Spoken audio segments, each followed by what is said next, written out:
Hi, എല്ലാവർക്കും നമസ്കാരം. എല്ലാവർക്കും പുതിയ ഒരു വീഡിയോയിലേക്ക് സ്വാഗതം. ഇത് നമ്മൾ സംസാരിക്കാൻ പോകുന്നത് നമ്മുടെ കുടുംബം എങ്ങനെ ഒരു സ്വർഗ്ഗതുല്യമാക്കി മാറ്റാം എന്നതിനെ കുറിച്ചിട്ടാണ്. ഞാൻ നസീമ ഷാഫി, ലൈഫ് കോച്ച്. നമ്മളെല്ലാവരും ഒരു കുടുംബത്തിലാണ് ജീവിക്കുന്നത്. ഒന്നല്ലെങ്കിൽ അണുകുടുംബം, അതല്ലെങ്കിൽ കൂട്ടുകുടുംബം. എല്ലാവരുമായിട്ടും വളരെയധികം സന്തോഷത്തോടെയും സമാധാനത്തോടെയും ചെറിയ ചെറിയ അഭിപ്രായ വ്യത്യാസങ്ങളൊക്കെ ഉണ്ടെങ്കിലും വളരെയധികം സന്തോഷത്തോടെയും സമാധാനത്തോടെയുമാണ് നമ്മളെല്ലാവരും ജീവിക്കാൻ ആഗ്രഹിക്കുന്നത്. നമുക്ക് കുടുംബത്തിനകത്തു നിന്ന് കിട്ടുന്ന സുരക്ഷയും സംരക്ഷണവും ഒന്നും നമുക്ക് വേറെ എവിടെ നിന്നും കിട്ടില്ല എന്നതും നമുക്കറിയാം. ബന്ധങ്ങൾ വളരുന്ന ഒരു ഇടം കൂടിയാണ് നമ്മുടെ കുടുംബം എന്ന് പറയുന്നത്. ജോലി, പഠനം തുടങ്ങിയവയിൽ നിന്നുള്ള ഒരു മാനസിക ആശ്വാസം നമുക്ക് ലഭിക്കുന്നത് നമ്മുടെ കുടുംബത്തിൽ വന്നു ചേരുമ്പോഴാണ്. അപ്പോൾ ഇങ്ങനെയുള്ള നമ്മുടെ ഈ ഒരു കുടുംബം എങ്ങനെ സ്വർഗ്ഗതുല്യമാക്കി മാറ്റാം എന്നതാണ് നമ്മൾ ഇന്ന് ചർച്ച ചെയ്യാൻ പോകുന്നത്. നമുക്ക് എല്ലാവർക്കും അറിയാം, കുടുംബത്തിൻ്റെ അടിസ്ഥാനം എന്ന് പറയുന്നത് അത് സ്നേഹം തന്നെയാണ്. അപ്പോൾ ആദ്യത്തെ ഒരു ടിപ്പ് എന്ന് പറയുന്നത് നന്നായിട്ട് കുടുംബാംഗങ്ങളെ സ്നേഹിക്കുക എന്നുള്ളത് തന്നെയാണ്. അതും അൺകണ്ടീഷണലായി.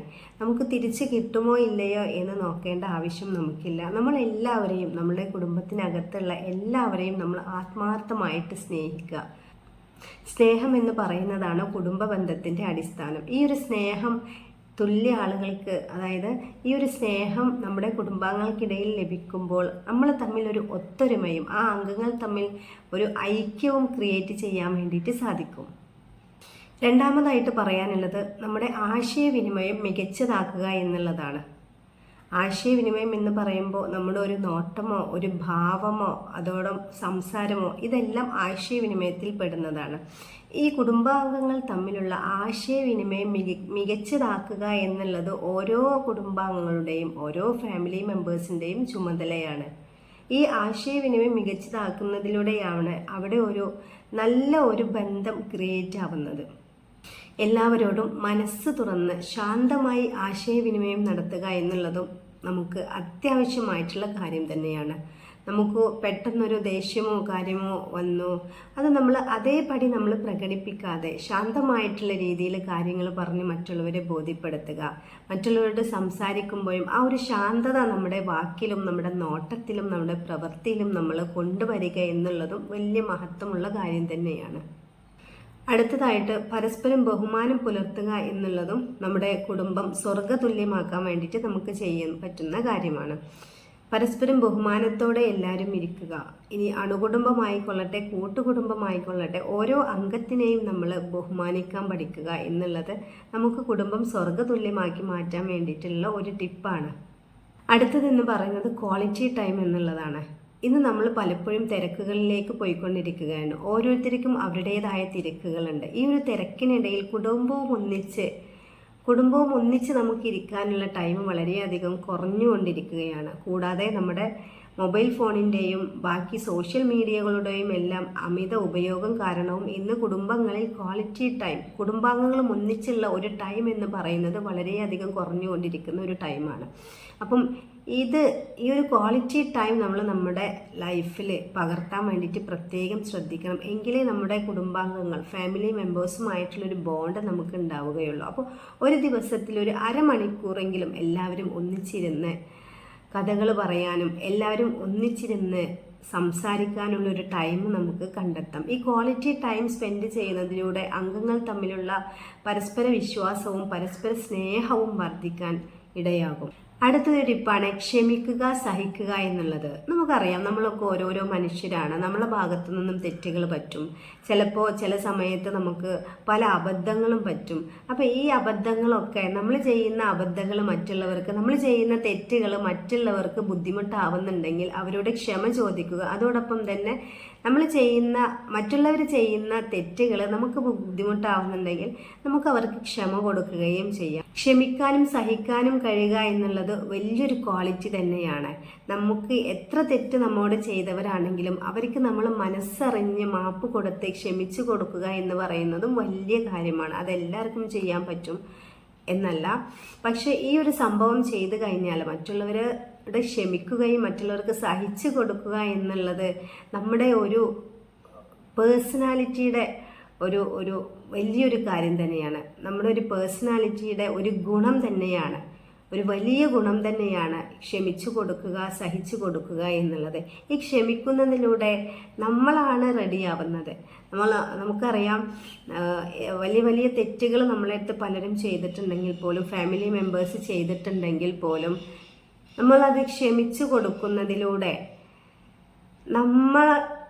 നമ്മളത് ക്ഷമിച്ചു കൊടുക്കുന്നതിലൂടെ നമ്മളാണ് ഒന്നുകൂടി വളരുന്നത്, നമ്മുടെ ഹാപ്പിനെസ് ആണ് കൂടുന്നത്, നമ്മൾ പോസിറ്റീവായി മാറുകയാണ് എന്നുള്ള ചിന്ത എല്ലാവരിലും ഉണ്ടായിരിക്കുക.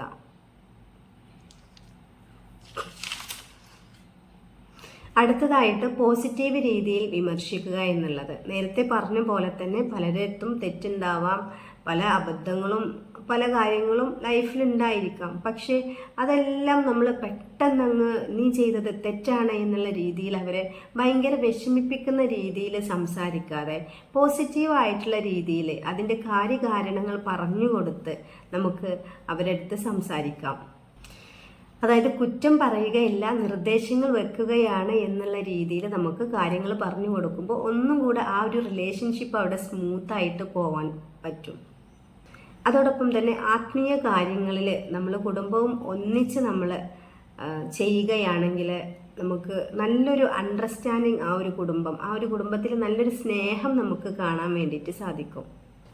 അതോടൊപ്പം തന്നെ പരസ്പരം എൻകറേജ് ചെയ്യുക. ഓരോരുത്തർക്കും ഓരോ ആവശ്യങ്ങളുണ്ടായിരിക്കും. ഇപ്പം ജോലിയുടെ കാര്യമായിക്കൊള്ളട്ടെ, വിദ്യാഭ്യാസത്തിൻ്റെ കാര്യമായിക്കൊള്ളട്ടെ, ഓരോരുത്തർക്കും ഓരോരോ ആഗ്രഹങ്ങളുണ്ടായിരിക്കും. അപ്പം ഈ ആഗ്രഹങ്ങളൊക്കെ നമ്മൾ നിരുത്സാഹപ്പെടുത്താതെ അവരെ അതിന് വേണ്ടിയിട്ട് എൻകറേജ് ചെയ്യിപ്പിക്കാൻ വേണ്ടിയിട്ട് ഓരോ ഫാമിലി മെമ്പേഴ്സിനും കഴിയും.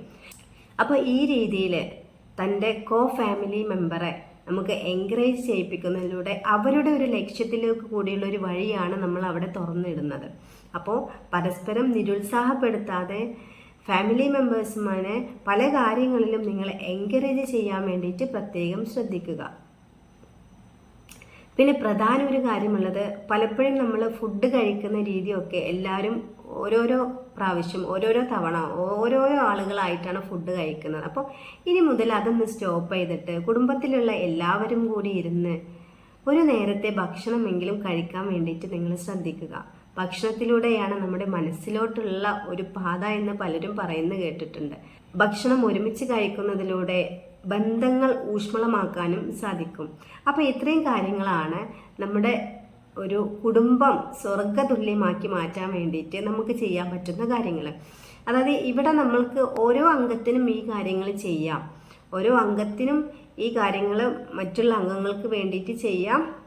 ഓരോ അംഗത്തിനും നമ്മുടെ കുടുംബത്തിൽ ഓരോരോ ഡ്യൂട്ടീസ് ഉണ്ടായിരിക്കും. എന്നാലും നമ്മുടെ ഒരു കുടുംബനാഥ എന്ന രണ്ട് വ്യക്തികൾക്കായിരിക്കും ആ ഒരു കുടുംബത്തിൻ്റെ മെയിൻ ചുമതല എന്ന് പറയുന്നത്. അപ്പം നമ്മൾ ഈ കുടുംബനാഥയോ കുടുംബനാഥന്മാരോ ഉണ്ടെങ്കിൽ അവർ ശ്രദ്ധിക്കേണ്ട കുറച്ചുകൂടെ കാര്യങ്ങളുണ്ട്. അതായത് തൻ്റെ കുടുംബത്തിൽ ഇത്തരം കാര്യങ്ങളാണ് നടക്കുന്നത്, അനീതിപരമായിട്ട് ഒരു കാര്യങ്ങളും നടക്കുന്നില്ല എന്ന് ഉറപ്പുവരുത്തേണ്ടത് നമ്മൾ കുടുംബനാഥനും കുടുംബനാഥയുമായിട്ടുള്ള ആളുകൾ തന്നെയാണ്. അവരുടെ നേതൃത്വത്തിൽ ഈ പറയുന്ന കാര്യങ്ങൾ ചെയ്തു കഴിഞ്ഞാൽ തന്നെ നമുക്ക് ഒരു പരിധി വരെ നമ്മുടെ കുടുംബം നല്ല സ്വർഗതുല്യമാക്കി മാറ്റാൻ പറ്റും എന്നുള്ളതിൽ ഒരു സംശയവുമില്ല. നമ്മൾ മാതൃക കാണിച്ചു കൊടുക്കുക. കുടുംബനാഥനും കുടുംബനാഥയും മാതൃക മറ്റുള്ള മെമ്പേഴ്സിന് കാണിച്ചു കൊടുക്കുക. അവരടുത്ത് കാര്യങ്ങൾ പ്രോപ്പറായിട്ട് സംസാരിക്കുക. ഈ രീതിയിലാണ് നമുക്ക് കുടുംബബന്ധം കൊണ്ടുപോവേണ്ടത് എന്നതിനെ കുറിച്ചിട്ടുള്ളൊരു ധാരണ രണ്ടു പേർക്കും ഉണ്ടായിക്കഴിഞ്ഞാൽ തന്നെ നമ്മുടെ ഒരു കുടുംബം സ്വർഗതുല്യമാക്കിയിട്ട് തന്നെ നമുക്ക് മാറ്റാൻ വേണ്ടിയിട്ട് പറ്റും. ഈ ഒരു വീഡിയോ എല്ലാവർക്കും ഇഷ്ടപ്പെട്ടെന്ന് വിശ്വസിക്കുന്നു. അടുത്ത വീഡിയോയുമായിട്ട് വീണ്ടും വരുന്നതായിരിക്കും. നിങ്ങൾക്ക് ഈ വീഡിയോ ഇഷ്ടപ്പെട്ടാൽ ചാനൽ സബ്സ്ക്രൈബ് ചെയ്യാൻ മറക്കരുത്. Okay, bye. See you.